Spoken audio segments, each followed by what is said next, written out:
Today I have over 35 beauties to show you. All of these pieces of furniture were completely restored, refurbished, or upcycled to make a new gorgeous piece. I will try to briefly explain the techniques for each piece, and if you'd like to request a video on how to do that fancy finish, please leave it in the comments below, and I'll go ahead and pick the techniques to show you how to do.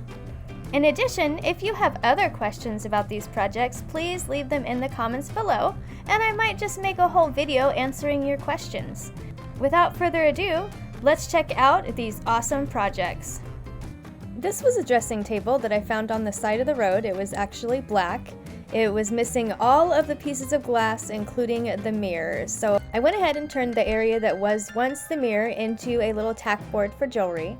And then I took 2 pieces of wood and sprayed them silver to create both shelves. These chairs were a find on the side of the road, and the table was a find on the side of the road as well. The table is metal, and we went ahead and spray painted that table black, and then we spray painted the chair supports black. All we did next was recover the chair cushions, and you're set with a brand new table. How gorgeous. This buffet was painted off-white, more of an antique white, and then we took that top drawer and covered it with a really pretty type of fabric that has kind of a paisley design to it. After we applied the paisley design to that front drawer, then we put a coat of Mod Podge or 3 or 4 over the top of it. We replaced the handles with some antique bronze handles, and the very top was stained with a stain called Kona. So I think it turned out very, very nice. The fabric breaks up the piece a little bit, and it also complements the top that's stained. Let me know what you think about this one in the comments below. I absolutely love this piece. It is such a cute side table, and at the top tier it actually has a drawer that you can pull out. So when I did this piece, I went ahead and painted the whole thing black, and then on the little areas where there's some indentation, I went in with antique white very carefully, and then I also went in with antique white around the edges.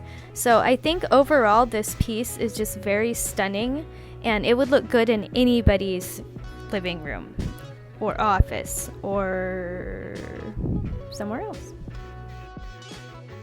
This was a fairly easy piece. I went ahead and painted the top part black, and then I painted the base gray. The very middle side, or the very middle part of the bottom, had some kind of an indentation, so I went ahead and put a faux drawer on that to cover it up, and I think that turned out great. This piece was so fun to make, and I was so pleased with the results. So again, I did find this table on the side of the road. Don't hate. I always make sure and thoroughly clean my pieces before I do anything with them. But basically what I did was I took a turquoise chalk paint and painted it thoroughly. I then took some darker colored stains such as Kona, and I rubbed the stain all over the chalk paint finish after I had sanded the chalk paint thoroughly. Once I rubbed it in, you could see how the darker parts went into the indentations and into some of the creases, and then the lighter parts you could rub to make lighter and lighter. So basically one of the cool things about this technique is once you get your paint on and once you get your glaze on, you can take and work the glaze to rub it enough to get it almost all the way out of the paint, so you can get it to do a little bit of blending like you can see in this table. Now, isn't this just the most gorgeous thing you've ever seen? Just kidding. Actually, this is a before, and here in a minute I'll show you the after, and there it is. What I did was take and use chalk paint all over it. I painted the top black. I took those ugly knobs off and replaced them with some new knobs, and even gave them a little bit of an accent on either side with an upholstery tack. So just a little bit of paint, upholstery tacks, and a couple new knobs will do wonders for a very, very terrible looking nightstand. Are you in distress? Well, I am with this table because all I did was go ahead and paint it cream color, and then I went around all the edges and distressed it. I added a nice little accent pillow to stage the piece, and that sold very, very fast. Do you have stinky feet? Well, I mean, I was just curious, actually. Speaking of feet, this clawfoot table has absolutely amazing feet on it. And this table came all pretty much tattered wooden color. And so I went ahead and I refinished the top to give it more of that kind of leathery blended color.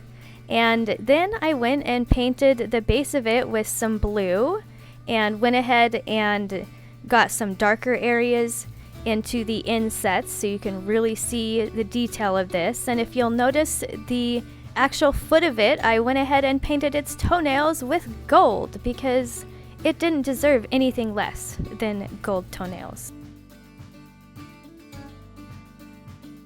This is the before picture of a 2-drawer nightstand. Here in a minute, let me show you the after picture, which is absolutely amazing.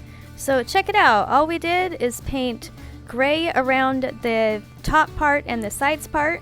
We gave the drawers a little bit of a gray accent and painted those turquoise, and I'll tell you what, I see a major difference, and once again that sold fairly fast.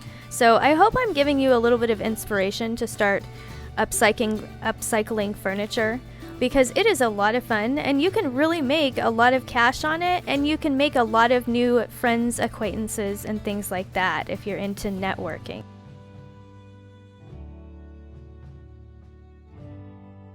This table is so vintage and it was so easy to refinish. First of all, I got it at a thrift store for maybe $15, and spoiler alert, I sold it for over $50, so that was a pretty good profit. It was very simple to do. All I did was do one base coat of that aqua turquoise sort of color, and then I went ahead once it was dry and I distressed it. After the distressing, I added a clear coat and then it sold.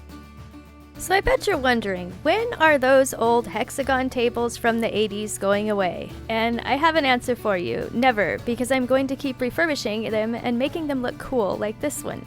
So for this one, it was just a plain brown, and I went and took and painted the whole thing gray, and then I went through and I dry brushed it. So it was a pretty simple process, just a little bit of painting it gray, dry brushing, and then you have a beautiful new piece that looks much more modern. This piece right here, this was an awesome learning experience for myself. What I did is, first of all, the piece was made of wood, and so I thought, well, I'll paint the bottom black, and then the top of it was made of stained wood. And so I thought I'd sand it down a little bit and then reapply a stain over it to make it fresh and new. But when I sanded it down, this is what it looked like. And I was like, wow, that looks kind of zebra-ish or something. And so I left it. So lesson of the day, once you sand your wood down, check it out for a minute. It might actually look cool without a stain. I'd like to thank you for watching. This is actually part 1 of part 2, so I will be reviewing several more items that I refurbished in a future video, so go ahead and hit subscribe and the notification bell so you don't miss out on that episode that I'll be posting here pretty soon. If you have any questions or comments about any of these projects, please feel free to write me. I respond to all my comments, so any questions are fine with me. I am happy to answer them, and I might even answer them in a video. So once again, I thank you for watching. You have a beautiful, wonderful, fantastic day, and I will see you in the next video, which will be part 2 of all of my furniture refurbishing projects. Peace out.